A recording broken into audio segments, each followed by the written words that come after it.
Whatever you tell me. Okay, we're rolling. Excellent. Hello everyone, I'm Jason Butsch with my friend and colleague Eric Blasco. We are both gardeners.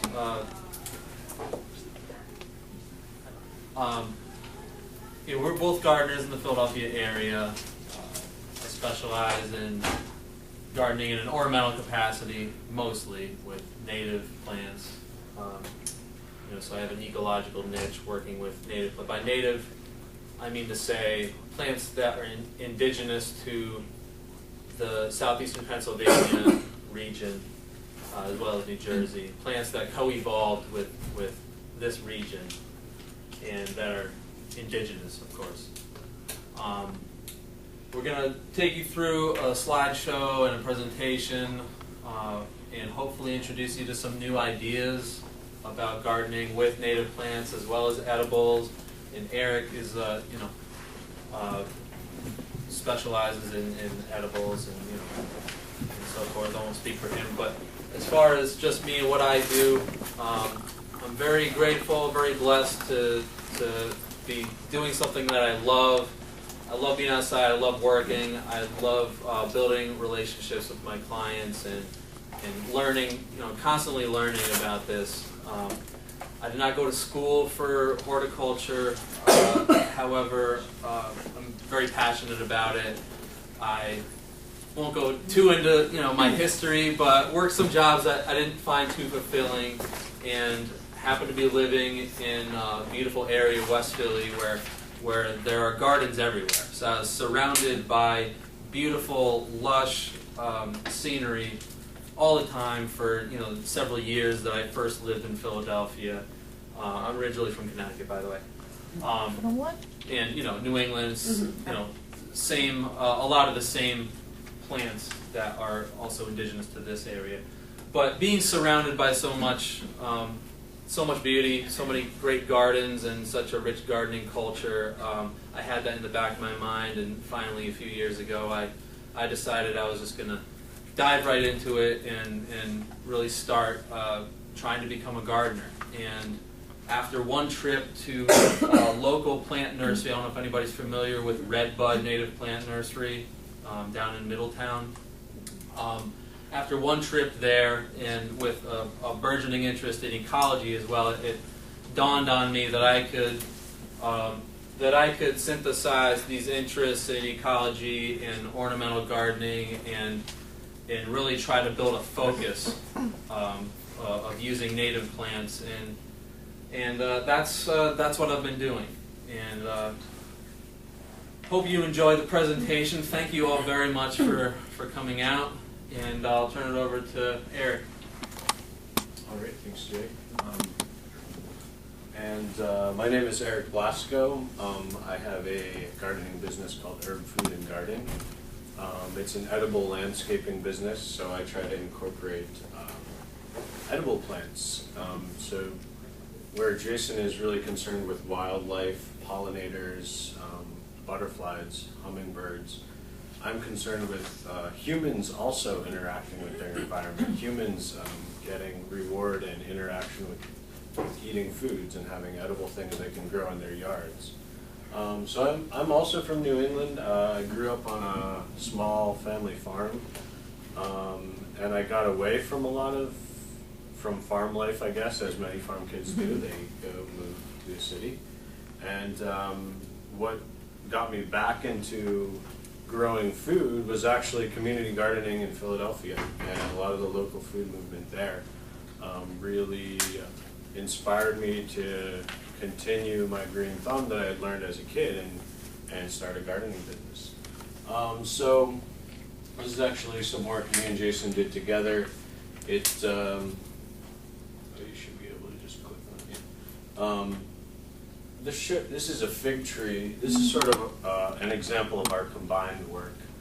And we have a fig tree here, which is a non-native plant, but it's an edible plant and thrives in this region in the correct spot. And then an echinacea plant here, which is a native medicinal flower that has many uses. So this is just sort of an example of combining native plants and edible plants together.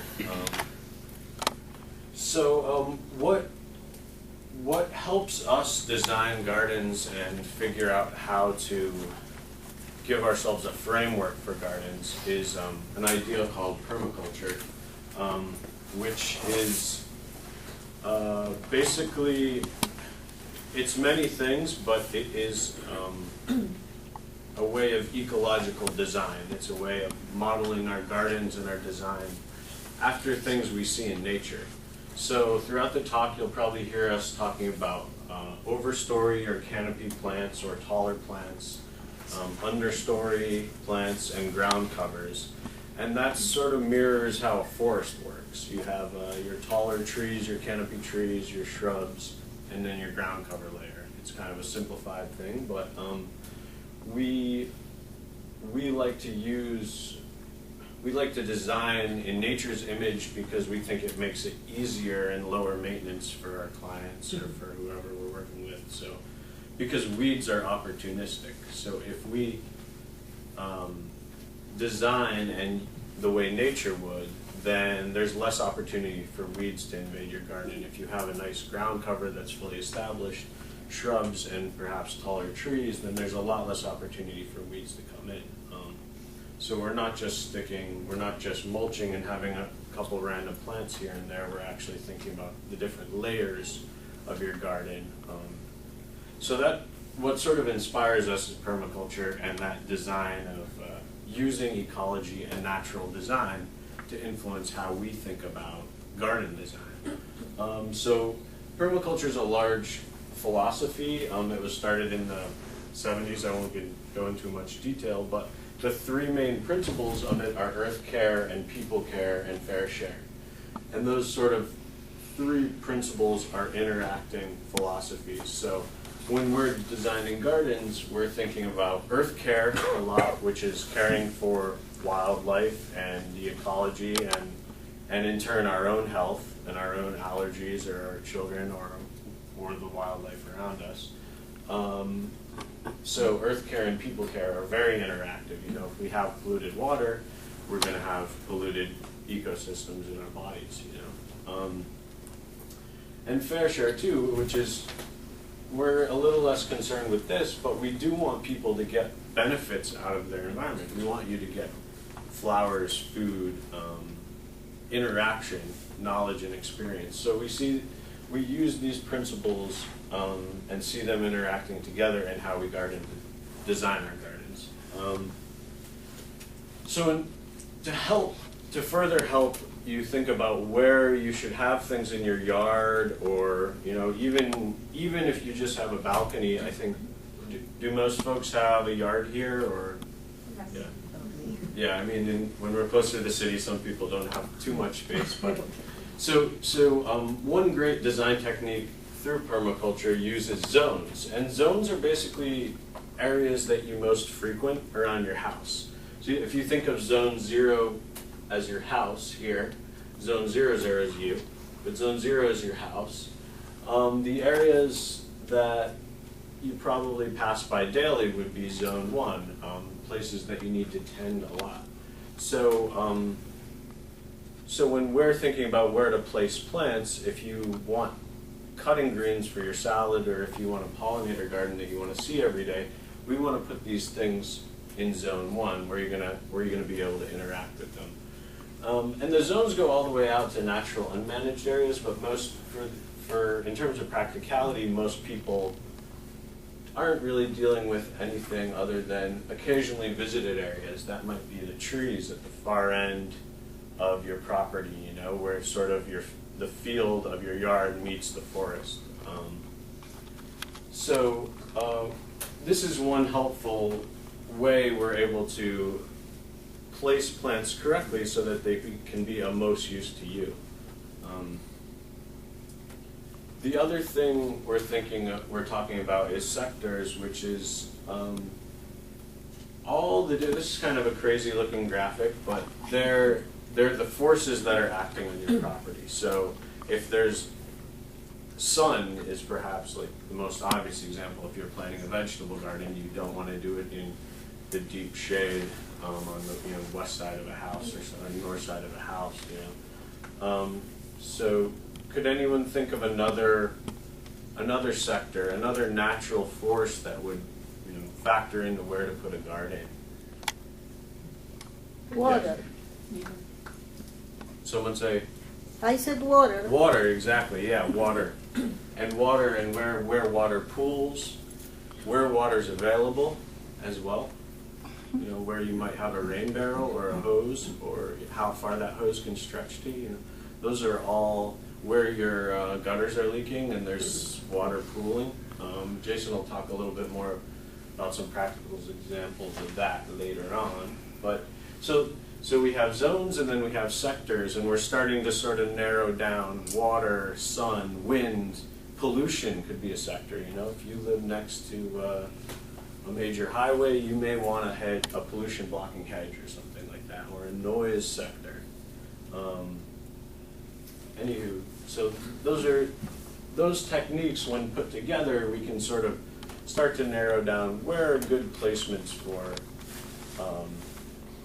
different plants, different gardens, wildlife.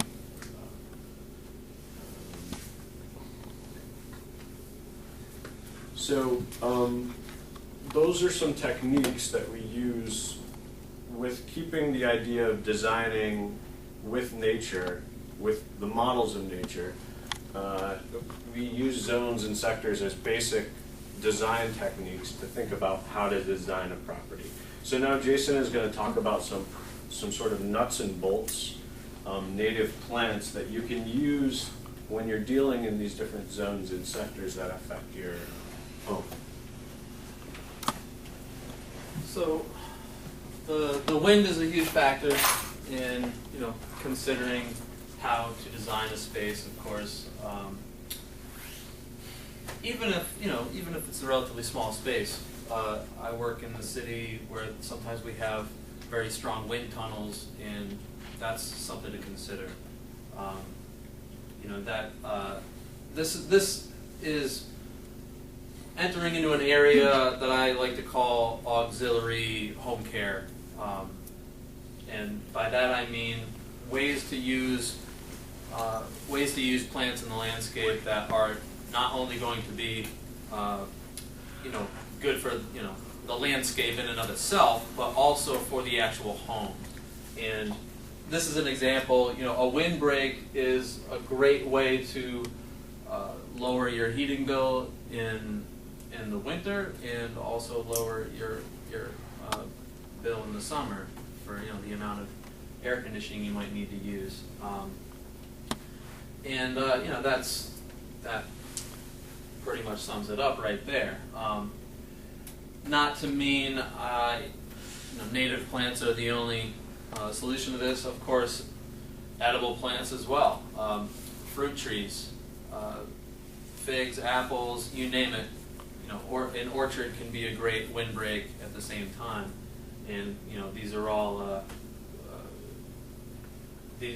all these different things will overlap as you think about designing a space, whether you want to use edibles or just non-edibles and so forth. But as far as windbreaks go, I could list a bunch of different plants, but just to kind of keep it moving and give everyone at least a good concrete example of something that's a really good plant to use in this capacity. Eastern red cedar is a common go-to plant for me. It grows, it thrives around here. We probably see it a lot on roadsides, I imagine. If anybody goes to New Jersey, to the shore in the summer, you're going to see a lot of eastern red cedars along the roadsides. Perhaps not as much inland up here, but it's a very versatile plant. It'll thrive in almost any situation. It does well in shade, it does well in sun. It's very drought tolerant, it's attractive to birds, it's a fantastic windbreak if that's something anyone was considering for the heating bills as well as anything else, just ornamentally. That's a great shrub, or tree rather, it's really a tree. So in addition to windbreaks, Well, just to say too, native plants really tend to thrive in all sorts of conditions, right? And that's another advantage of working with natives, not just the fact that they tend to attract more birds that are indigenous to the area, more pollinating insects. But I mean, just to say why we emphasize planting native plants, it's for many different reasons, but thriving in all sorts of conditions is one good one. yeah. Thank you for. I should back up and emphasize that as far as using native plants in the most general sense, not only are there aesthetic considerations, the wildlife consideration, the ecological component. One thing I will do my best to try to implement for any client is a reduction of maintenance, costs and hassles of dealing with plants in the future, in the long term. Any kind of design installation is going to need at least some kind of grace period, if you will, to establish. But then down the road, ideally, you don't want to be having to plant things again. You don't want to replace plants. You don't want to do any more maintenance than is really necessary, and you want the right plants in the right place to try to minimize weeding in the future. And the list goes on. Just like Eric is saying, maintenance is a big goal. Just so folks know why we stress native plants. Sorry to interrupt. So, in addition to wind, we talked about water a little bit. We have two examples here. One pretty drastic example. It looks like that could be New Orleans post Katrina. That could be New Jersey post Sandy. I don't really know where that image comes from, but that that's going to take some time. This one on the right, a little bit more localized. We see this in the city a lot. Philadelphia has a lot of drainage issues. It's a pretty swampy place to begin with, and we see a lot of water pooling around foundations, and a lot of people's basements flood. That leads to structural damage. There are solutions for this. One of the most common solutions I'll recommend is switchgrass. Switchgrass is a native grass. There are a lot of different applications for switchgrass. Currently, there's a lot of interest in switchgrass as an alternative biofuel. I like to use it in an ornamental capacity, but also it does attract pollinators. It'll attract butterflies, and it gets beautiful fall color, believe it or not. A lot of our native plants, though they're so far unsung, as far as the wider horticultural industry goes, this is one example of a plant that doesn't have a very wide recognition yet, but aesthetically it is knockout gorgeous in the fall, and pretty nice to look at in the spring and summer too, as it's emerging. But as far as the drainage goes, just talking about that a minute, the roots of switchgrass will go down up to 10 feet. They're essentially giant sponges. So if you have an area that has very, very poor drainage, switchgrass is a great plant to use. It's also versatile, like the eastern red cedar. You can put it in a lot of situations. Fairly shade tolerant. Thrives in sun, thrives in drought. You really don't need to do much with it once it's planted. and that's one plant it's gonna use a lot of water. It's gonna soak up a lot of moisture from the soil. Buttonbush does the same, only that's a shrub, and you see these interesting spacey looking flowers here. It is a huge pollinator magnet. Everybody's familiar with butterfly bush, I imagine, and we know what a traffic jam of butterfly bush can turn into when it's really at its peak, blooming in the summer.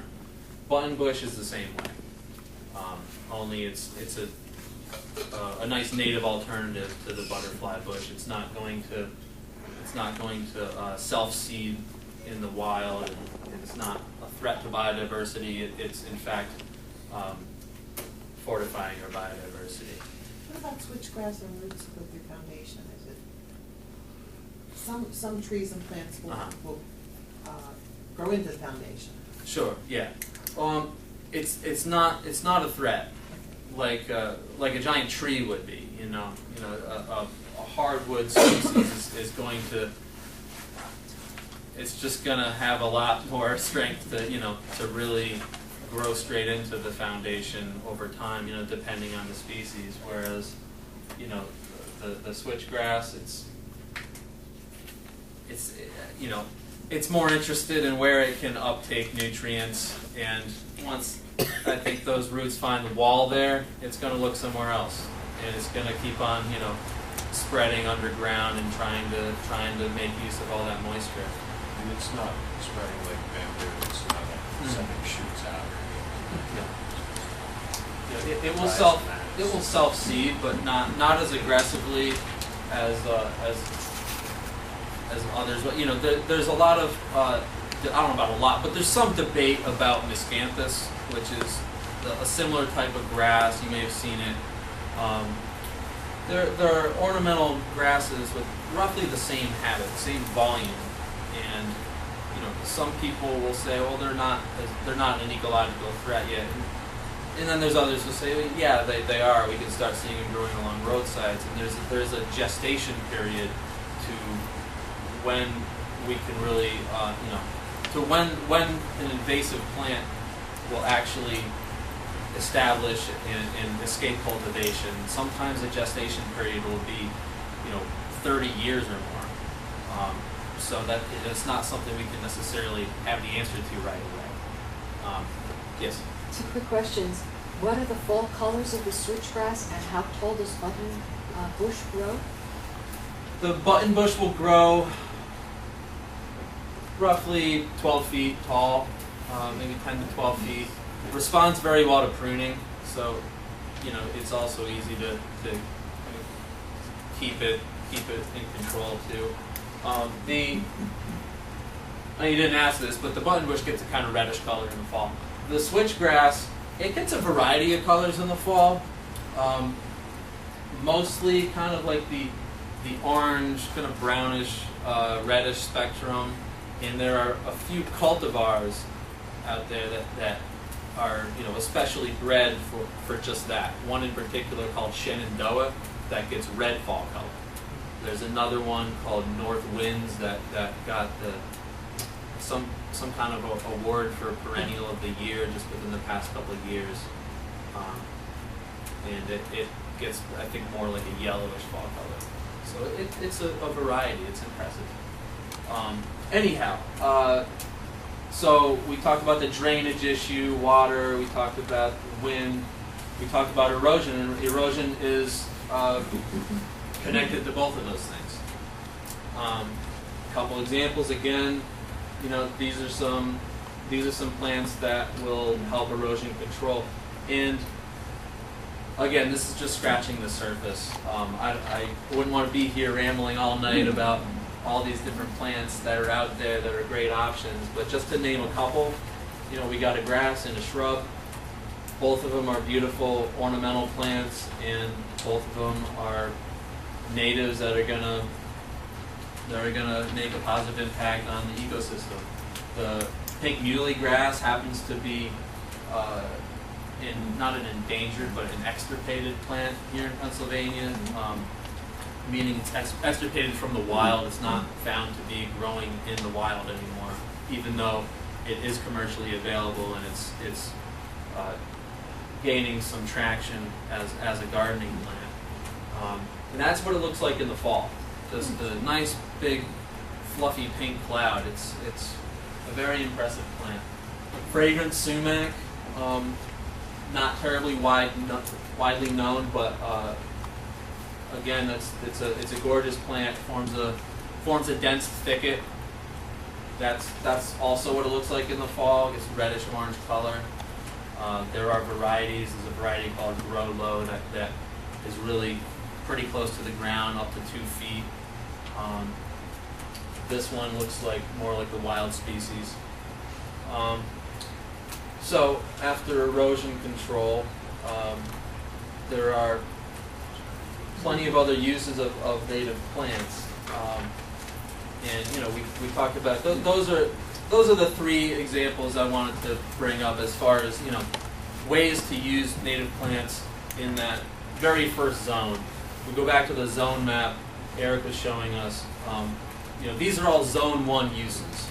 Maybe the windbreaks could go out a little farther, zone 2, zone 3. But these are ways to use native plants in mixed capacities right there next to your home. In some cases right up against your home. But otherwise, there are these other categories for using native plants and their growth habits. There's of course a lot of hedges. That's just a common way we use shrubs. That's it's a traditional way of planting a kind of windbreak, maybe in a smaller, modified way. Privet, maybe the most common hedge plant that's out there. And it gets this nice white flower. It stays pretty green. You have to trim it a lot. It takes a lot of maintenance. It takes a lot of attention over time, and it's an okay plant that just stays green and doesn't do a whole lot else. Whereas red chokeberry, black chokeberry, these are native alternatives that will, on one hand, attract pollinators. On the other hand, they'll be ornamentally interesting, and they'll give you antioxidants. The berries, aronia berries, they're full of antioxidants. You can put them in a smoothie. You can make jam with them. So, in a single substitution, we have a plant that's doing everything the privet hedge was doing, only now we have some food that we're getting from it, or else some food that we're sharing with the wildlife. Anything that produces berries, we have to try to beat the birds to the punch to get them, or the squirrels. But at the same time, in my humble opinion, it looks a whole lot more interesting than a privet hedge. And some of those leaves that you see, you get red ones, you get. This is a red chokeberry, and most of them are kind of reddish orange. But on the black chokeberry, you'll get a red leaf here, a purple leaf there, a yellow leaf right next to it, and it's a very dynamic fall color display. So that's hedges. Wildflowers, that could be a whole presentation in itself, but just for right now, we'll talk about mugwort and boltonia as an alternative. Boltonia, I also wanted to use boltonia as an example because it's also an endangered species here in Pennsylvania, which is hard to believe because it's a fairly aggressive plant, and that's why it would be a good matchup to something like mugwort. I don't know if anybody's been to the park over here recently, but right next to, I think, the gazebo that's nearest to us right now, there's a big patch of mugwort growing right there. And I'm often of the mind that this is an invasive plant and we should rip it out and replace it with something else like boltonia. Whereas my colleague Eric will say, well, we could use this. We could use it. This is a medicinal plant as well, so it has some other properties. So you can pull up the mugwort, sell it, and then you can replace it with juice. Always plenty of things to consider, even in, you know. It makes a good tea. I don't imagine there's anybody in Phoenix, well, frankly, who knows that they make it. Now you Now they know. What you were also saying, it's a good accumulator. Right. It's a plant that is. It's a plant that's actually bringing nutrients up in the soil. So you'll see a lot in disturbed lots in the city, or really, I mean, it could be anywhere. But what that's doing is trying to make natural succession happen in that lot. So it's bringing up a lot of trace nutrients, then dying off and get replaced by larger shrubs and eventually trees. But it's not necessarily the worst thing in the world, but it does, it is causing allergies for a lot of people. So I think that's one area where native plants often, people think they're allergy inducing, but they'll often cause less allergic reactions, like goldenrod. Goldenrod is actually non-allergy, non-allergic. A lot of times folks are. It gets a bad rap, but it's the ragweed that's really the culprit.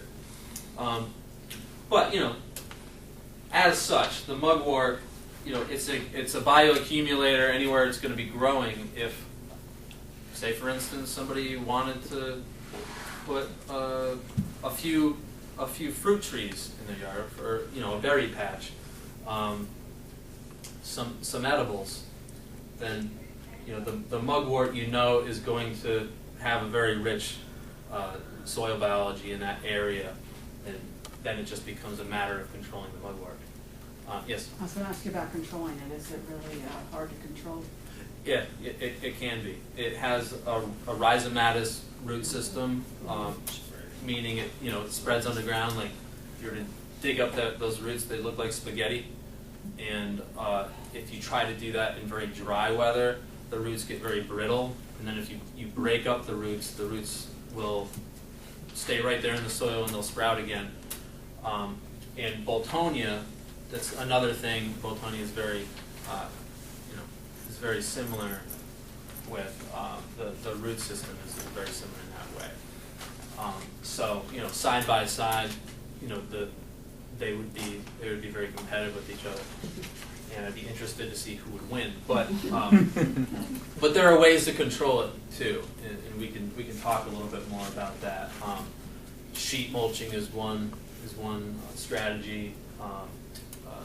Solarization, but anyhow, let me get back to the list of the natives and the alternatives to the invasive species. So Japanese honeysuckle, that's again just one vine among many that are out there doing harm to the ecosystem. I'll get to English ivy in a second, but there's a whole ton more. Kudzu, mile a minute vine. There's all sorts of vines. The Japanese honeysuckle, naturally, we would want to plant coral honeysuckle in its place.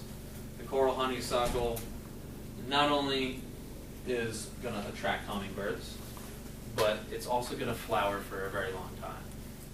It has a peak, it might flower a whole lot early in the summer, late in the spring, but they're going to, if it's thriving, if it's in the right place, the right conditions, and it's really well established, you'll probably see flowers on that plant from mid-spring until almost Thanksgiving. And you're going to therefore be seeing a lot of pollinators come and visit you. When you say replace, will the native alternative replace, take over the whole area? In some cases, yes. It always depends on the plant. The coral honeysuckle, the natives usually are not as aggressive as the introduced counterparts. Yeah, but it depends. Some native plants are incredibly aggressive. I don't know if anybody's familiar with trumpet vine.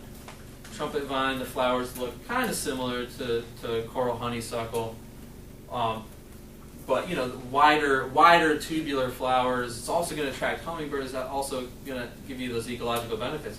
But it is a beast of a plant. A trumpet honeysuckle would be a great matchup to something like English ivy. The Japanese honeysuckle, it's a different monster because of the way the root system is structured. In English ivy, you can pretty much rip it up like you're ripping up a carpet. The root system is going to be mostly at the surface, whereas the Japanese honeysuckle, the root system will be it will maybe cross underneath a road. It might cross a property line or grow underneath a fence. It might grow across a yard. You don't always know because the roots travel far distances, and that's one case in which I would actually consider using poison in as controlled a way as I possibly could. So anyhow, moving on to the English ivy. We talked about it as a vine, but it's also a ground cover invasive. Here we see it's choking a whole canopy to death. And that's a common sight, unfortunately. We see it all the time on roadsides. And what happens is, this is one example of a plant that was introduced either through the agricultural industry or through the horticultural industry. I don't know exactly which, but now that it's there, it's in our gardens. It's been we've been using it in our landscapes for probably most of the past century, and when it grows vertically, that's when it produces berries. When it produces berries, the birds eat them, and not all birds, but some birds, will eat them, and then the seeds scatter and they get out to the wild, unmanaged areas, and then this is what happens. So, as alternatives, these are a couple plants I would suggest. Barren strawberry is a true evergreen species. It's not a strawberry in the sense that it has an edible fruit. It does have a fruit, but it's just the common name. Barren strawberry is the common name, and it has a nice little yellow flower there. So as a ground cover, it can substitute for English ivy just fine. You can walk on it. It can take a little bit of wear and tear and some foot traffic, and it'll bounce back. And it spreads, forms a thick carpet, so it's a nice understory plant. Golden Star is another one. That's another Pennsylvania endangered. This picture right here is from a space in West Philadelphia, and it's doing just fine with the urban conditions there. There's a lot of car exhaust. It's a fairly busy neighborhood, and it's from what I've seen, the colony is a couple years old now, and it's thriving. Yeah. Ground covers. In addition to the English ivy, these are just a couple common ones, and I'm gonna pick on the Phoenixville Library for a second because I saw some of this variegated goutweed out front. Not a big patch. It's not out of control yet, but I would just I would just give a warning. That's all. It might take over eventually. It's a very beautiful plant. Not that we wouldn't know that this is an ecological threat if we just went to a garden center. We're looking for something nice to dress up our front yards with. That's one of the unfortunate consequences of having a gardening tradition that's based quite a bit more on aesthetics than it is on ecology. But obviously, by anyone's standards, this is a beautiful plant. It has a nice, interesting looking flower. It It has these beautiful variegated leaves. Even if it wasn't the variegated leaves, has a nice serrated leaf edge, and it looks nice. However, it's going to threaten our biodiversity. It's going to outcompete some of those other more delicate, ephemeral native wildflowers that emerge in spring, for instance. It's going to deprive some of our beneficial insects and butterflies of the pollen they need from the native plants. So, we gotta consider what we're doing to the ecosystem as well with what plants we're using. The Pachysandra terminalis, Japanese Pachysandra, I won't talk too much about that. It's just another one of these bland plants that we see everywhere. It stays green, does what we want it to do, but it's not adding anything really as far as the ecosystem goes. I will credit it, for at least eating up a lot of what otherwise would be lawn space. So, it's helping with the maintenance factor. But, we could be doing more if we're planting something else. And I'll show you a great alternative to both these plants. Sundrops, one of my favorite plants to design with. You get a lot of mileage out of this plant.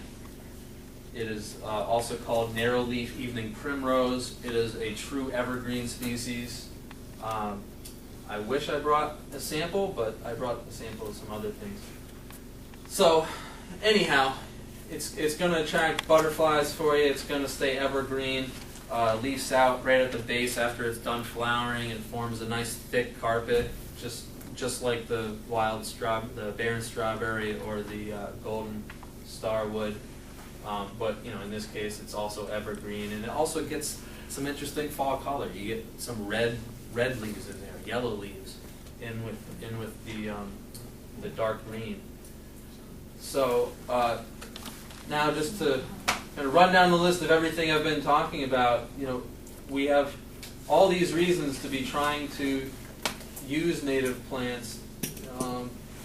Of course, to beautify whatever area we're trying to work in. We're also trying to increase biodiversity. We want more of the birds and the butterflies and the honeybees and everything else coming to visit us and reaping the rewards of our work in the garden. We can be protecting our foundations or our heating bills and so forth by using native plants in the home care capacities. We could be growing food for ourselves and reducing all our maintenance, not all our maintenance, but reducing our maintenance quite a bit. And we can even be transforming our properties into wildlife preserves and habitat for these species that sometimes have special legal designations and are vulnerable or threatened or endangered, what have you. And another thing we're going to pivot with back to Eric is using these plants as biological pest control. One thing I haven't touched on yet is that these plants will also be a great addition to an edible garden.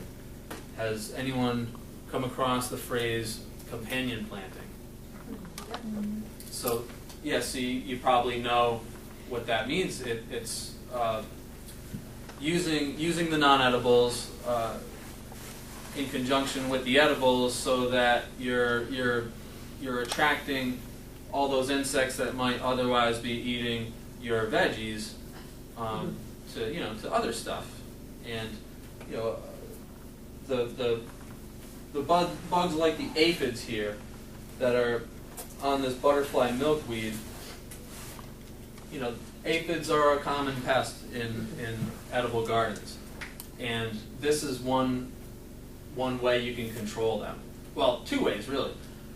One way is introducing the milkweed species. There's certain milkweeds you might not want to use, like the common milkweed, which will send very aggressive underground runners similar to that Japanese honeysuckle I was talking about. It's very difficult to control, but great if you want to make a very large meadow installation somewhere. in this case, we're going to pretend we're talking about a very small space, edible garden, maybe some raised beds or something like that. The butterfly milkweed, which has these nice orange flowers, it's more likely to stay in place. Nice compact growing habit. It's not going to be very aggressive in the garden. But what it will do is it will attract the ladybugs. And the ladybugs will eat the aphids. You don't necessarily need the butterfly milkweed to attract the ladybug. I'm sorry, I said it backwards. Let me back up a second.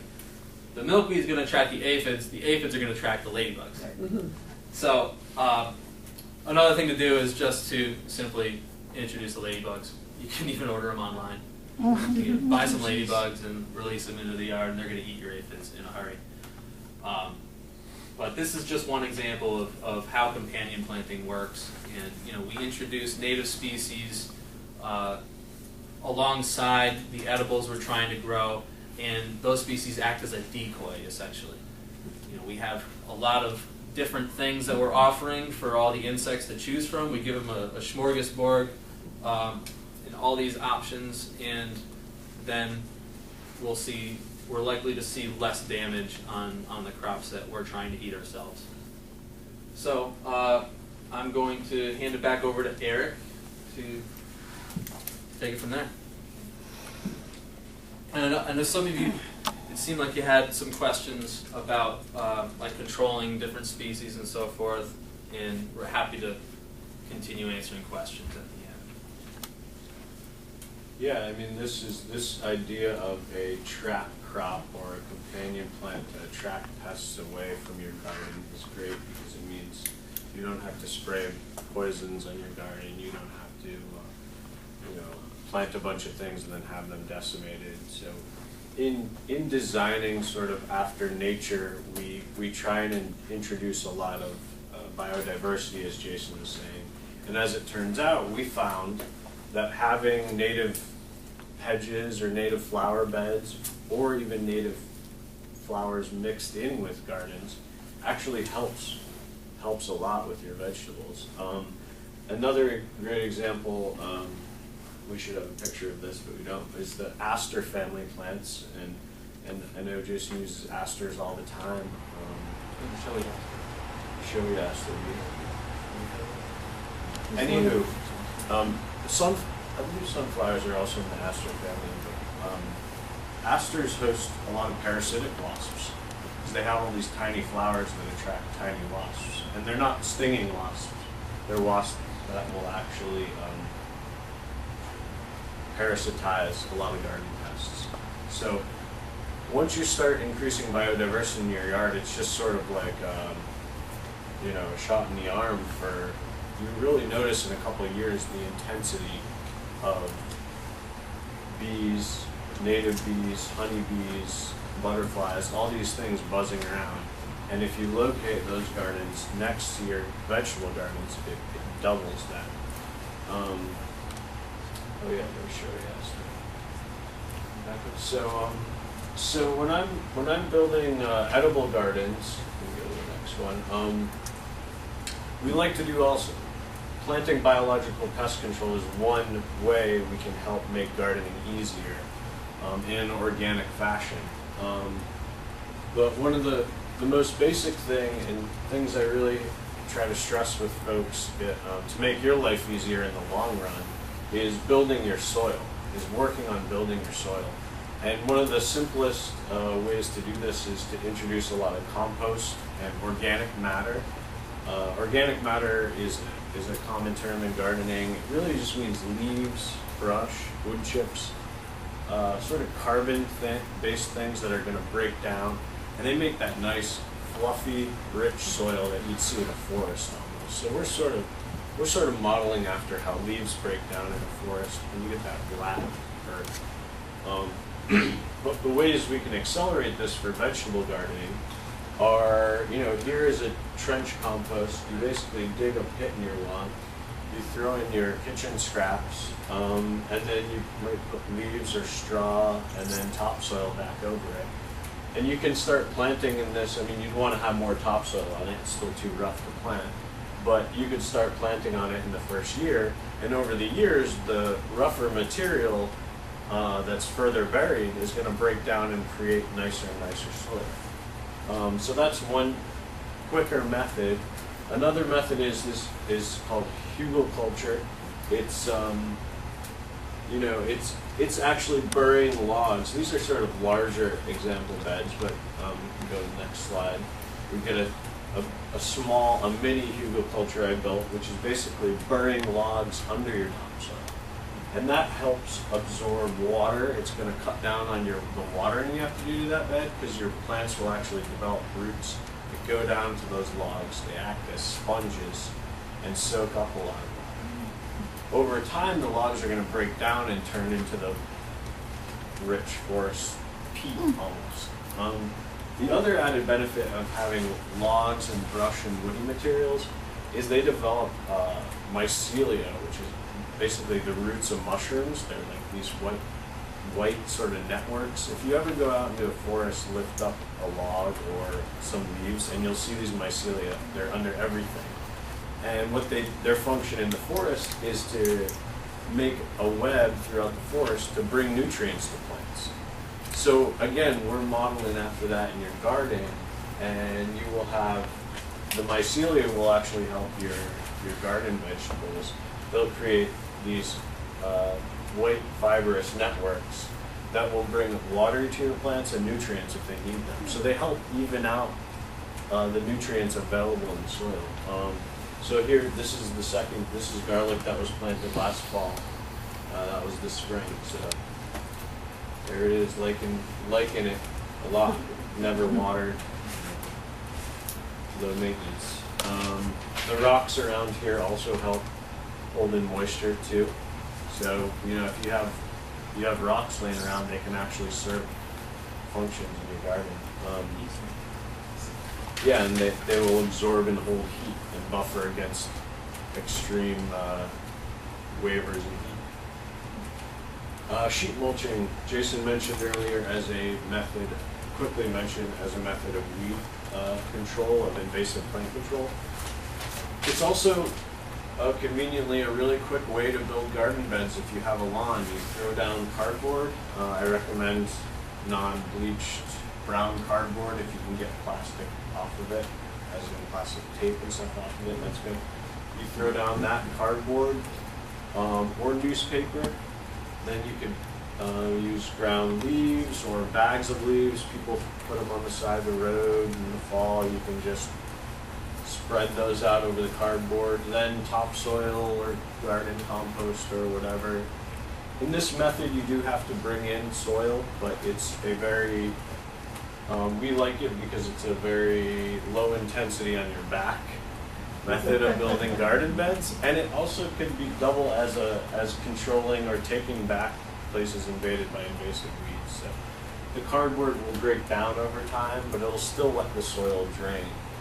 So you could do this and plant a ground cover, and maybe the next year you could plant some larger things that need to be more deep rooted. But this is, yeah.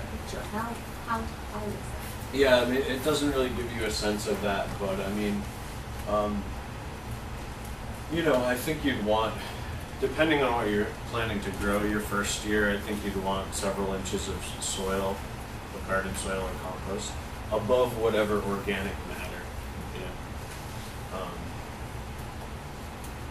At first, it should be piled fairly thick. Yeah. You're trying to suffocate what's originally under there. Whether it's lawn or something like mugwort or something. If it's a taller growing weed like mugwort, you do want to trim it back before sheet mulching. Right. I should mention the best thing to do in preparation is just mow your lawn, put your lawnmower at the lowest setting, or take your weed whacker and just almost brown that spot. Put the cardboard down, and then you can build from there and really use any organic material you can use. You could use really rough brush, as long as you're going to get enough soil on it to have that nice garden bed. So these are other methods of building soil is cover crops. If you have an empty raised bed or garden patch, you can plant things like clover, that red flower there. It's wheat, alfalfa, buckwheat. Daikon radish is something I like to use a lot because it develops a very big radish, which is also edible, so you can pull half of them up, or you can leave them all, and that the larger the radish digs into the soil, when it dies and rots back, it's going to create an air pocket in the soil, and that is a host to all sorts of soil life. And it's also tilling your soil. There's in agriculture, they've developed a kind of radish called tillage radish, which is a type of daikon, because it helps till your soil. It helps aerate the soil. So cover crops are basically something you seed on top of your bed, you let it come up, and then you chop it into the soil, and it feeds and helps feed the soil. And if all those sound like too much work, you could just mulching, I think, really pays off because it cuts down on the weeds, cuts down on your maintenance time of a vegetable patch. You can use leaves once you have things that are germinated.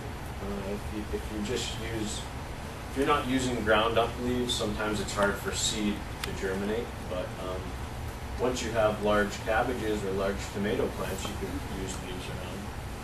Straw is ideal, but pricey sometimes.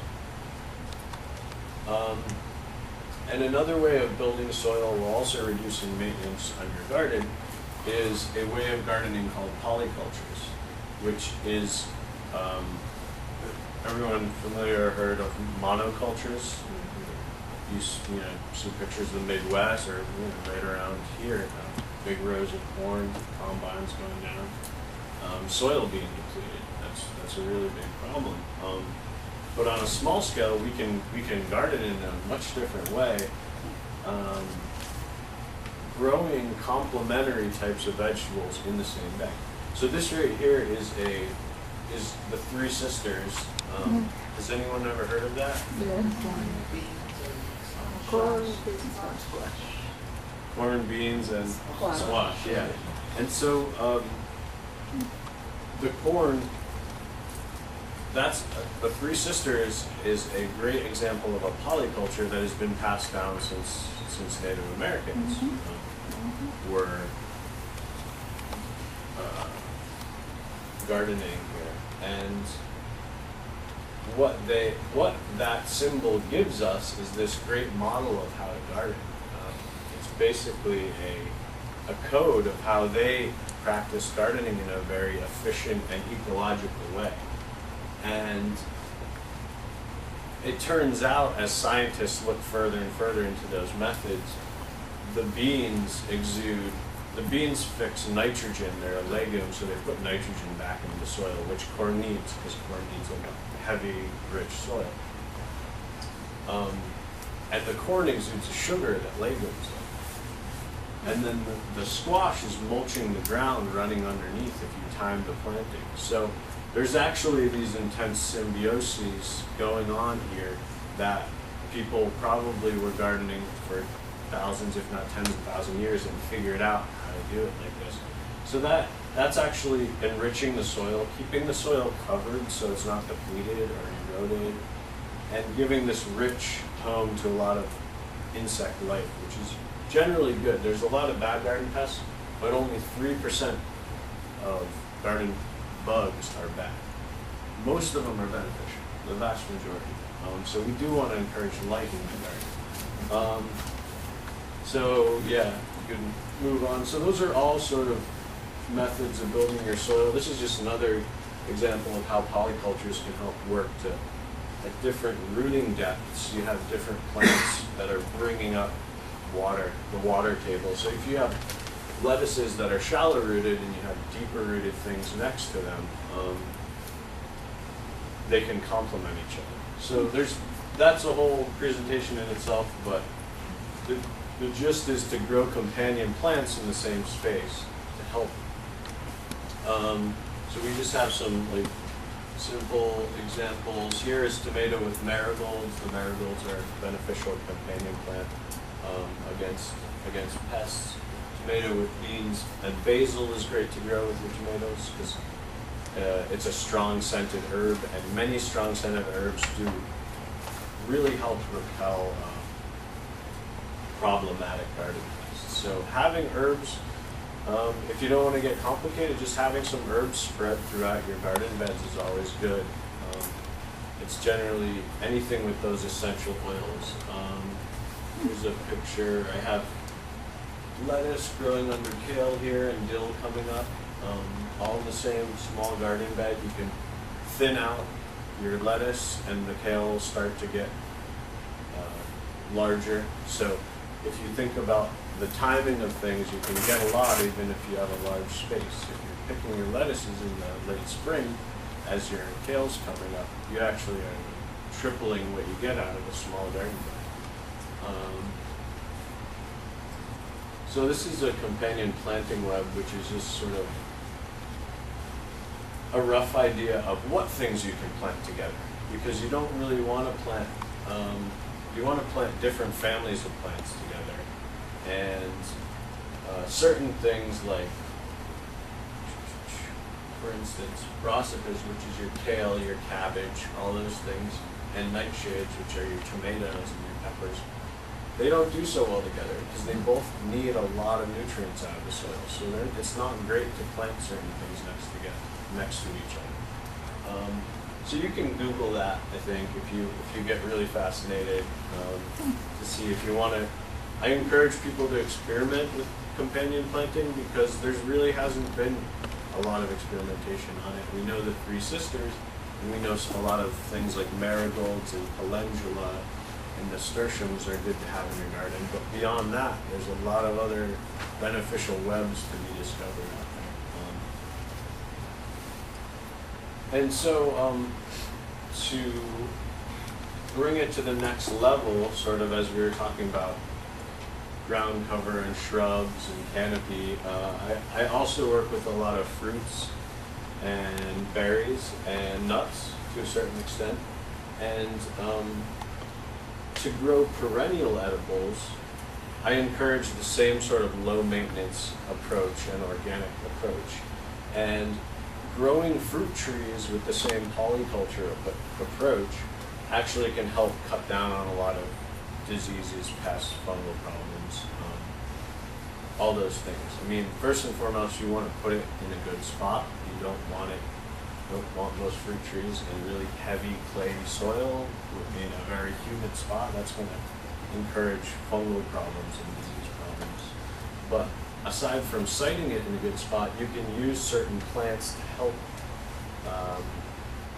make that tree's immune system stronger, basically, against fungal and bacterial problems. So a really common plant I'll use under a fruit tree is comfrey.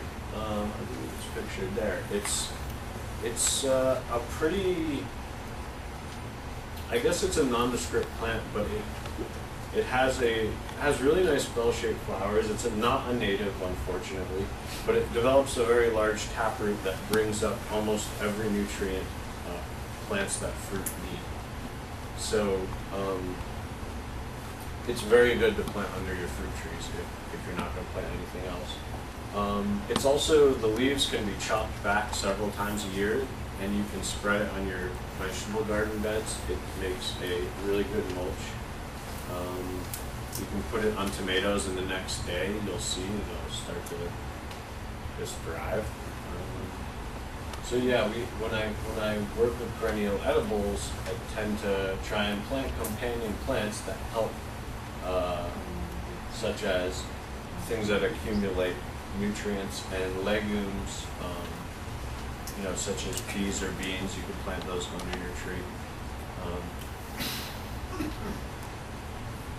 So in coinciding with what the different levels Jason was talking about, there are lots of edible options for the different levels of your garden, such as woodland strawberry here, which is a native strawberry. It does fruit. It's not the barren strawberry. It's a real strawberry. It's a small, really delicious fruit. It thrives in most conditions, part shade, full sun, and it makes a really nice ground cover that's also edible. This is also called wild Virginia strawberry, and it's the commercial variety that we know of is a hybrid between the wild Virginia strawberry and another European variety.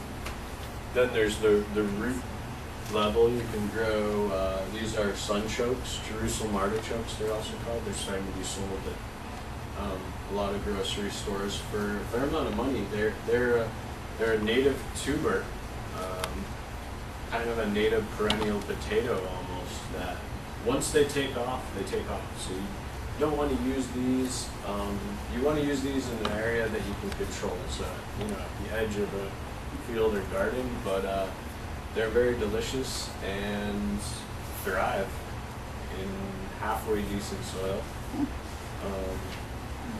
Yeah, and they can make use of that root level of ground.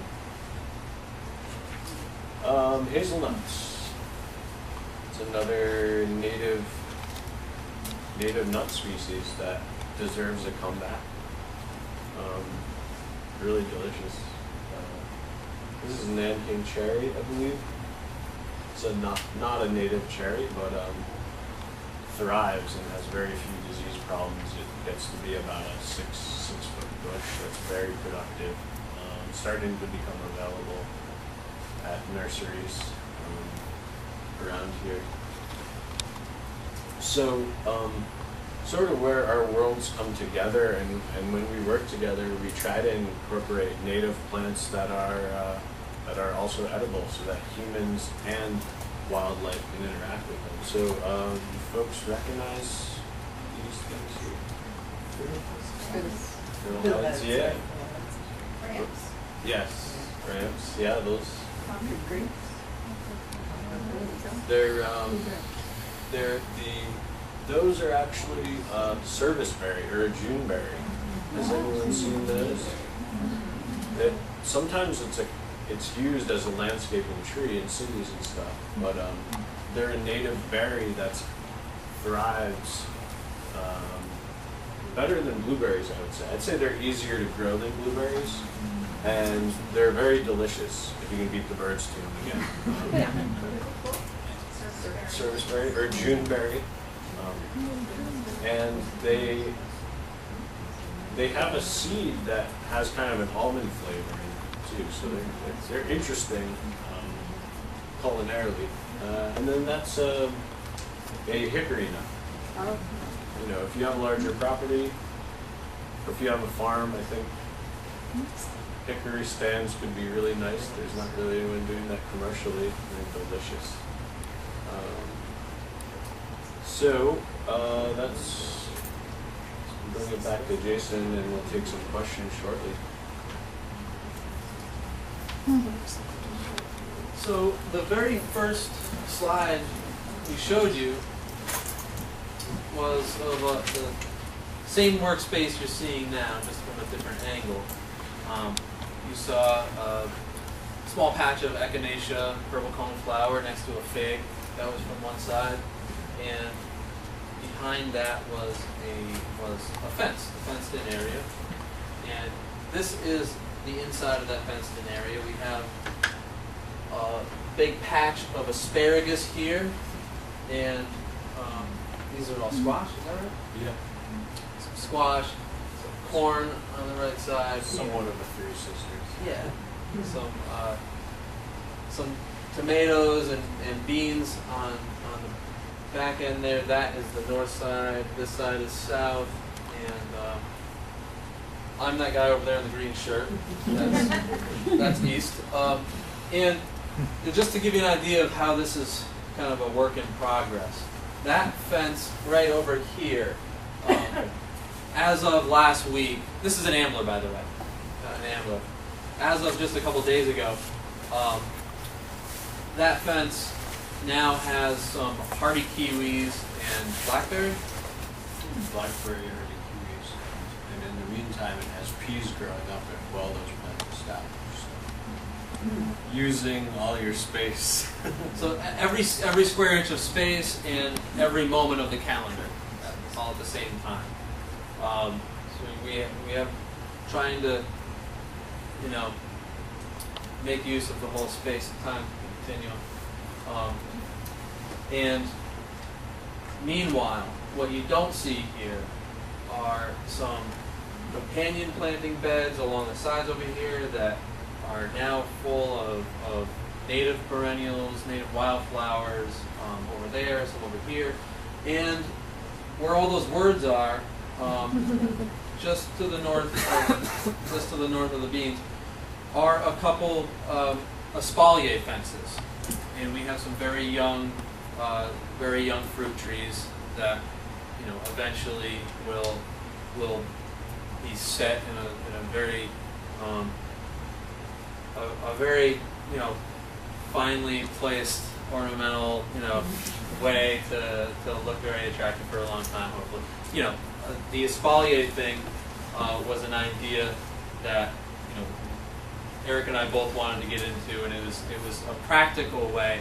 Even though if you guys are familiar with it, it's a French word. Obviously, it's a French idea, but what it lends itself to very well is small space gardening, and by working with that the vertical as well as the horizontal space, you're spreading out the branches and trying to prune in a very detailed way over a long period of time to let in the maximum amount of air circulation and the maximum amount of sunlight and so forth, and really trying to make the most of again the calendar as well as the physical space you have. So that image and what we've mentioned as far as working with nature instead of working against nature, like we sometimes unfortunately do in landscaping.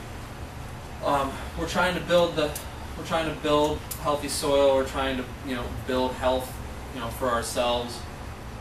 We're trying to fortify the ecosystem, and we're trying to do it all simultaneously. And that it takes some effort. It takes some patience. Trying out new things. It takes some experimenting, and as well as at the same time, like I mentioned, we're also trying to take care of our homes, our properties, and so forth. So as far as tying all these plants together, there's so many different plants out there to choose from, and the options can be overwhelming. It's good to set limits. It's good to just make some decisions based on what you like to eat, what kind of colors you like. And this is thank you. This is sort of an example of where our two worlds combined is short-toothed mountain mint. Yeah, we should pass this around. This smell the leaf. This one little plant here is probably the best the best microcosm we can offer as far as a taste of what we're trying to accomplish. If you just rustle the leaves a little bit and just smell them, it smells a bit like spearmint, but a little different. And if you were to eat the leaves, please don't eat the leaves. I don't think we have enough to share. If I brought a few more plants, maybe we could have shared. But it's a lot like spearmint. It's even fairly aggressive, like spearmint is. And if you like mint, that's a good thing. If you want, there's always the option of putting it in a container to control it. But this plant, it's a very special plant as far as I'm concerned, because it's doing everything we've been talking about all at the same time. It's introducing an edible into our landscape. It's a huge pollinator magnet. The butterflies and the honeybees, they love this plant, and it's very versatile. It's fairly drought tolerant in the right conditions. Not terribly shade tolerant. Does need some sun, but you can put it in a lot of different places and see what it does. And it's also pretty hardy plant. And that's one example, something that's edible and beautiful and accomplishes all these different things we've been talking about.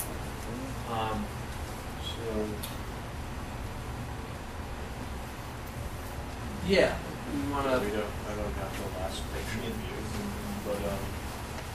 but anyways, this last picture is Jason he's built this butterfly garden there. You can see the butterfly milkweed, just barely the orange flowers.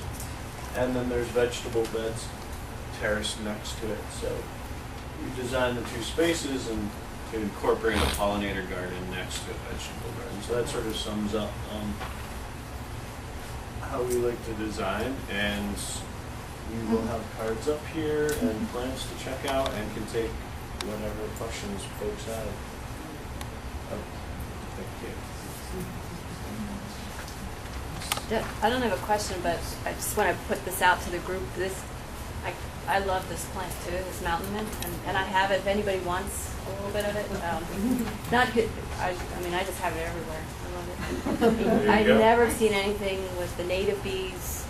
It's amazing. Great. And I keep it up on my vegetable gardens to get the pollinators in there. But I'm happy to, to control it. I do mow it where I don't want it to be and pull it up. But I live in Phoenixville and come get some if you want.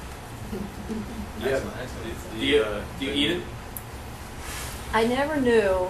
I heard some people say yes, you can make a tea, and others like we're not sure. So now it's good to know. Yeah, I mean it's good as a dried tea. You probably could use it fresh in salads and stuff. I haven't tried that, but You just walk through it, and yeah, it must have the same medicinal properties as mint because you can smell that essential oil coming from there. And then is it the Penn State native plant? Was it the expert? She was saying to us in the studies they've done on native wildflowers, mountain mint was through the roof in terms of all the insects and pollinators we attracted. So that's really why we emphasize having those two worlds together. There's also a goldenrod that we've been talking about getting a hold of. Something called a anise-scented goldenrod or Blue Mountain tea, which is another one. But you had a question. What is the botanical name of the mountain mint, Pycnanthemum muticum. There you go.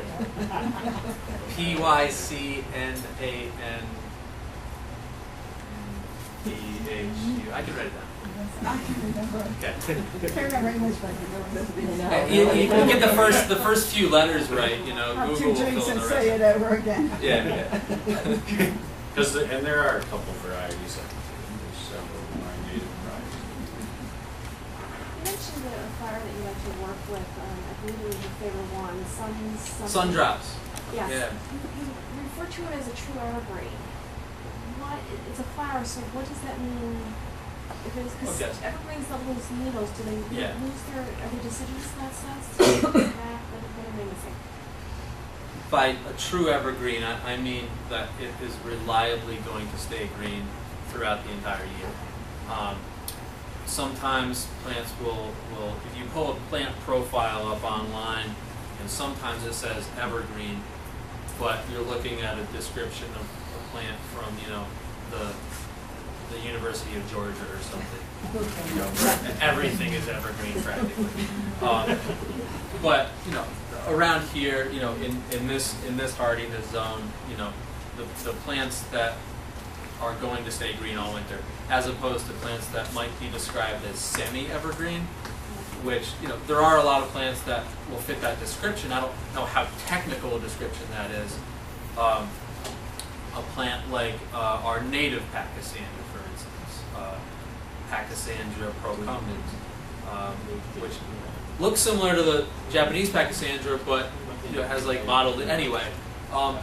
It's like kind of hit or miss. The winter we just had is not going to be much green on it, but the winter before it, it probably would have some green. But the sun drops, they're about to bloom, probably within the next couple of weeks. The stems will then dry up after they're done blooming, and it won't look like much for maybe a couple weeks. And the most maintenance anyone would have to do with a large colony of it is just cut those stems back, and then it starts to leaf out at the base. It has a very nice, thick basal rosette, and the leaves actually get a darker green with a nice, like, glossy luster to them that is strangely different from what the leaves look like throughout the spring. And then it stays like that through the fall and the winter. So long as we don't have a bad winter, then you're okay. So does it ever lose its leaves at any point, or they just? It'll lose its leaves like any plant will, but When it loses its leaves, it's a basal rosette, so it actually changes form. So you're going from a tall flower like this to a low ground. So to say evergreen, I think we think of something that doesn't really lose part of the plant. So it's kind of a different yeah. way of an evergreen. So how tall is that? Yeah, probably Yeah. about 2 feet. 2 feet. We have blackberries that we have 2 or 3 stalks of them, but no flowers. But the stalks are the stems and the leaves are beautiful, but no flowers. Is there something I can like fertilize it with, or am I past the flowering stage and I should worry about it until next year? How old are they? I think the stalks are. Thank you. Well, I know we planted them last year, and Yeah. I think the person I got them from had them for 3 or 4 years in the same place, Huh. but I'm not positive on that. I mean, I would wait yet. What time did they flower last year? I mean, it has been a late season this year. Yeah, mine don't have flowers yet. But sometimes it, let's see, sometimes plants, fruiting plants like a lot of nitrogen, so adding compost could help. We've done compost. You have, okay, and sometimes when you'll get too much nitrogen and not enough trace nutrients,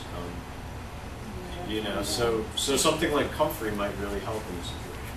Oh, okay. So that might, because it's not a nitrogen fixing plant, it's a plant that brings up most of the nutrients fruits like, so it's not going to hurt to plant something like that next year. So I would definitely recommend that. There's lots of cover crops you could try, companion crops with it, like buckwheat would act similar to comfrey, but it wouldn't be a perennial like others. I'm curious as to whether the light profile of the space may have changed since last year. Is there anything else that's planted near it that's growing up, maybe shading it? No, it's actually in full sun. Yeah. So, who's got a tomato worm issue? I don't know if she Yeah. has it. I'll ask that question then. Tomato worms. I'm not from the state, and when I moved here, about 2 or 3 years in, actually about 5 or 6 years ago, really, I started seeing these things and it freaked me out totally. Yeah.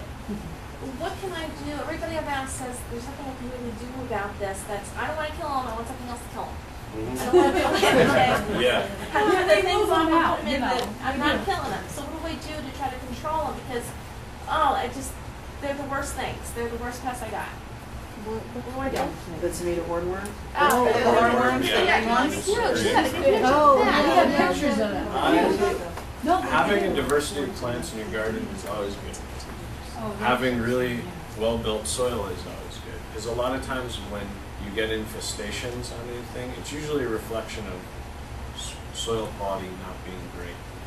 I saw some hornworms on I believe they were eating some of my daikon radishes. I had another part as a cover crop. So if you have, it's interesting, I would say try things that are strong scented. Okay.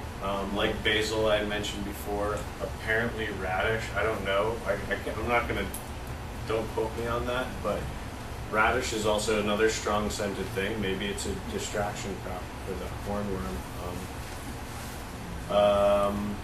Probably rosemary and sage and oregano, things like that, around your tomatoes. What do they, if I try to defer them, so to speak, in fact, where are they gonna go? Because they also decimated initially, they decimated a pepper plant. And then they just went through everything. They're huge, I mean, they're ridiculous. Oh, yeah. No, the things, like, they're just crazy. Yeah. They're huge. You could ride them. Yeah, really. What's is there anything else growing around your tomatoes, or just a tomato patch? Last year we did, we had them in pots instead of marigolds. That didn't work. Yeah. When I first had the problem, I had a porch. I was living in Phoenix here, and I had a porch, and I had them in pots, and I had flowers amongst them, but nothing was really like technically around them.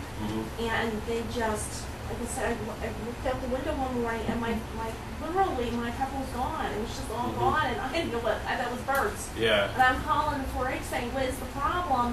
And then, it was birds, maybe this, that, and the other. And I went out one day, and I saw this, it was on the bottom, and I freaked out because I've never seen it before. And they were huge, and they were just chopped away.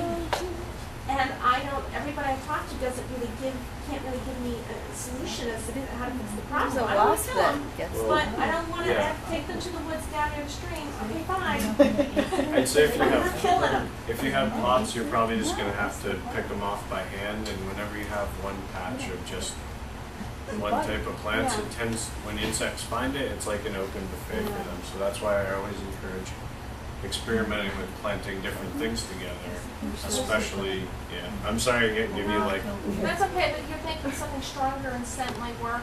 stronger insect, or just more different, exactly, more different things around the plant. Brassicas around, other leaves for them to eat. Sometimes even leaving weeds if you have a good garden, but like with spinach, with the leaf miners, spinach get with that weird, or chard gets discolored. If you leave that the lamb's quarters weeds, they'll go for that too. So sometimes, having more plants around can just help. But, sorry, I can't. No, what was that It's a last long thing you term. mentioned though? What was that last thing you mentioned that you like? It's a different insect that I was talking about, but maybe, Okay, thank you. There could be a bird that likes that too. Yeah. I'm wondering. I wish I knew. Really I would And it's try herbs, or try making a tea with the herbs, like a sage or a rosemary tea, and spraying the plant. You could experiment with things with oils, but I don't know. That I may don't work have- also for the tiny green things that get on the, like, cabbage type plants. They Oh, get- yeah. Bluebirds. Cabbage loopers. Yeah, not necessarily also like in kale type of creature. But you Yeah. have to wait until after the frost to eat them, otherwise you would be eating all these little bugs. So that might work as well with the spraying them with some. Maybe. There's a wasp that parasitizes that. And Yeah. if you, in that mountain, I'm telling you, Yeah. if you plant things like that, or those, Well, that- some of the flowers on herbs, That's, they like that. yeah, that's something I should mention is carrot family, dill, carrot, parsley. Those are good things to have around because they also have those parasitizing wasps. They also go for a lot of the cabbage pests.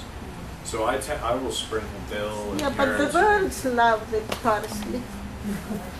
Yeah, well, that's why you have to share have it. a lot of food for the bird. You need to have a lot of native plants that are more I know. delicious for birds. And- yarrow is also another useful plant. It's there's actually some debate whether it's native or not. It's like a naturalized plant, or probably at one time native strains of yarrow, and then there's also non. But anyhow, it's a great companion plant, and again it'll attract the parasitic wasps. So if you have one tomato, just stick a mountain mint and you'll have like, at least a bouquet. Smart one for us to stand a chance. Yeah. Um, But you You had your hand up for a So while. one question, how long, that native garden where you had the picture of you in the background with the fence and you said the stuff was rising, is that 1 year, after 1 year, after 2 years? How long What did it was take that? to get that? That was year one, but, That's great. so the development of the site is sort of like adding in more perennials as time goes on, so growing annuals in the short term and then having more fruits come in the long term. The other thing about that site is the walkways are dug trench with stones put in. So we're actually moving water around the garden beds. There's a humidity pocket in between the beds. So we saw a bullfrog at the end of the year last year. I mean, it's amazing how quickly ecosystems can start to spring up, you know, when you create little, even if you see a wet spot in the back of your yard, decide to start experimenting digging, create a little pond, probably attract a lot of wildlife really quick. And those mounds. Mosquitoes, Another thing, I don't think we mentioned it. The mounds inside that garden bed are hugelcultures. So we have the trenches, which is sort of like French drains or exposed stone. And you know, it looks kind of nice, but they're also, you know, an irrigation system for the garden.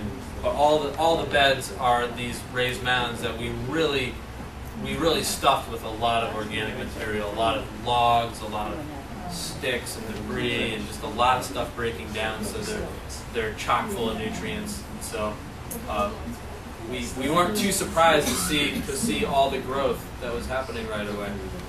The other question I had was, what do you think of elderberries? Awesome. Yeah, I don't know why we didn't have a picture up there about them. We have some elderberries right on that same property in Ambler. Yeah. Great. You know, and they do well in park shade. They do well. I've got a bunch at my place in the city. They apparently do really well in polluted, horribly compacted urban sites. So, great bird food, super medicinal, antioxidant, superfood plant, and a native species. So it just thrives here. So, a really good plant. Has some nice cultivars of black elderberry, some interesting showy or purplish leaved varieties. So really cool, really cool. Other than this place in Delaware, are there local nurseries where you can get some of these native? There's, you know, they're around. More and more, I see native plants being offered at, you know, the regular garden centers. I think it's kind of one of those things that's it's still relatively fringe, you know. We gotta. Those things locally, that's the thing. Yeah, I Those think things- I was looking for nurseries in this area. I don't know this area as well, but I think that might have been the place. Yeah.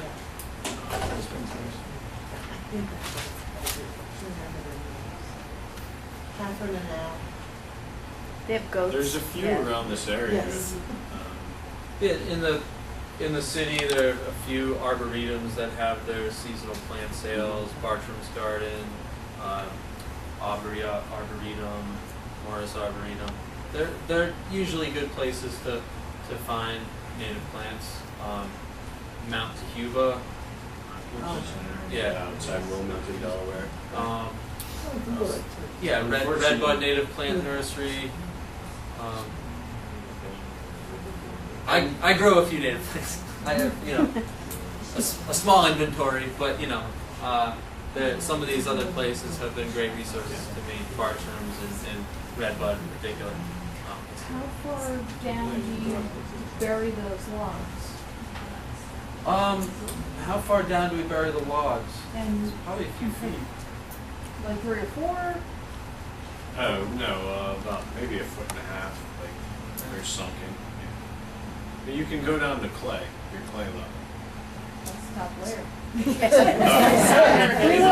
In that case, you don't really want to bury them so much. Huh?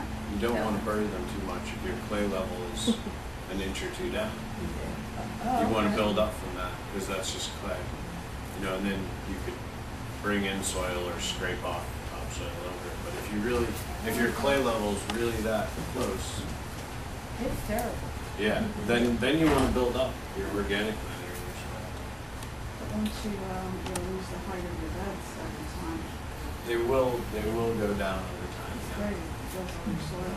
Open up the nutrients and You'd be really impressed with how rapidly some of these plants will convert difficult soil.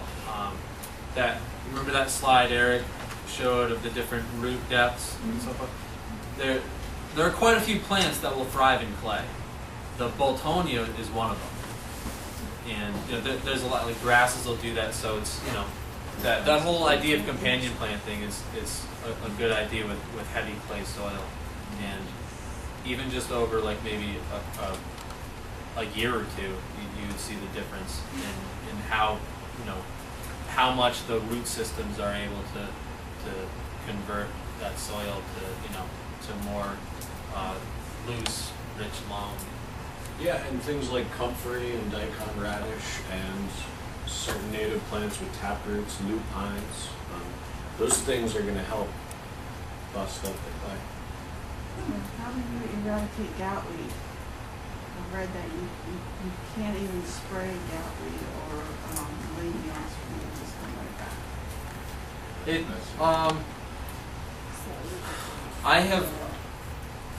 I have actually never eradicated goutweed. I have goutweed in a few of my workspaces, and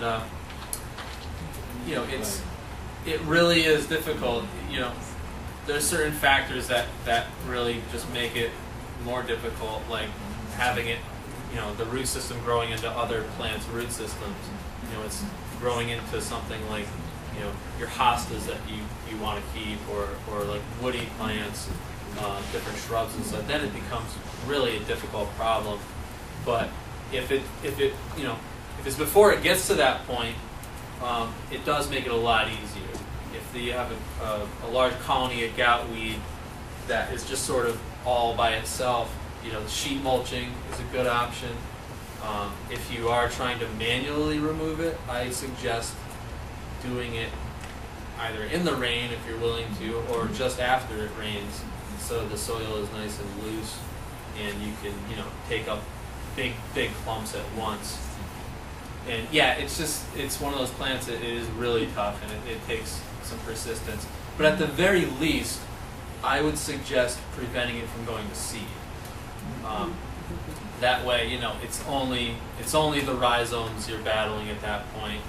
And deadheading the seeds is easy. You can go out there and just rip off the stems and snap the seed heads right off, and that's at least going to keep the seeds from spreading all over the place. Sorry, I think you. Could you just quickly tell us the name of the plants there before we Oh. wrap up, so Yeah, that absolutely, we don't have Yeah. some people asking you the And same I guess question? we should probably maybe take that. You had one more I was question. gonna ask, how do you get rid of the ivy? Which is, Yeah, I mean, Yeah. Okay. so following her question, yeah. is there a simple way? There's. I think it can be fairly simple. Again, it depends on the type of workspace, the situation. In some cases, it's growing on a wall, and by ripping it off a wall, it could be so well established that you don't want to actually rip apart all the mortar. So it's sad if it gets to that point. But as a ground cover, earlier I compared it to ripping up a carpet. It does seem a lot like that. You dig up these roots, and it's kind of like ripping out the staples of a carpet, and you can roll it up. When it's really choking a tree, and the roots are really thick, I would suggest sawing through those roots, trying not to harm the tree at the same time, and that's at least going to slow it down somewhat. That, as well as doing whatever pruning or sawing or however you're trying to wage your war against the ivy, doing it in the winter. Or again, if it's the ground cover situation, doing it in wet weather after it's rained, or you know, or spraying with a hose if it's in the middle of summer, something like that. Just, you know, it? I mean, you could probably rent a goat around here. I don't know if goats eat it. Maybe I would goats probably eat it. get goats. I'd take a weed whacker to it and then just throw a bunch of cardboard on it. I mean, low maintenance. You know, those roads, nothing. I'll cruise through these really quickly. Ours did. This is a fringe leaf wild petunia, also an endangered in Pennsylvania. This is a creek sedge. And as you can imagine, it grows near creeks. It's pretty plain looking, but you know, this is kind of a young sprout. It gets a very wide fountain-shaped growth habit. It's a very attractive ornamental species. This is a Pennsylvania sedge. Brought that along because it's a great lawn alternative. That's about its maximum height, maybe slightly taller, but it's as a lawn, you would not necessarily need to mow it ever if you didn't want to. You certainly could, but it wouldn't be necessary. It does like a certain degree of what's the name of that one again? Pennsylvania sedge, also called oak sedge. And you know, there are others like that you know would be viable lawn alternatives that will reduce your landscaping maintenance, you know, from now on. Yeah, and that's not a species that you don't broadcast the seeds to establish the lawn. You work with smaller plugs because it grows by underground rhizomes. Yeah, exactly. This is a strange little plant. It's called wild stonecrop.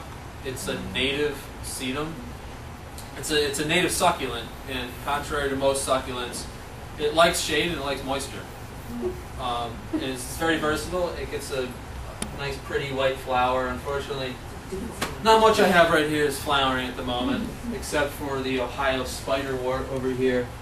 This is Ohio spiderwort. It's also called blue jacket. It's actually a fairly common wildflower, but it is in fact also an endangered here in Pennsylvania. We had a stone crop that was lower, not as viney as that one, that was probably, I don't know, 4 or 5 years old. And Okay. was filling in nicely. Kind of a more like yellow spring green No, color? No, it's green. Oh yeah? But look, Okay. one of the heavy rains we had, I mean, it was 5 or 6 feet in. Under fluid. Well, you know, that... Something just recently either ate it Yeah. all, I mean, all of it, or the rain just killed it. I don't know what happened. It was just gone. Sorry to hear it. We're kind of hoping maybe, the deer ate it and it's going to come back. It could be the deer. It could be the deer. Let you know. We're lucky in that respect because we do a lot of work in the city. You know, There's another challenge for you out here. One of our biggest challenges is dealing with the squirrels. The squirrels they'll pull out plants that they're not even interested in eating just for fun. Just they're much. One bite of the tomato. One bite of the tomato. They're vandals. The other plant there we talked about that, the native mountain mint. Well, you've overstayed our welcome, so we really Thank you. appreciate it.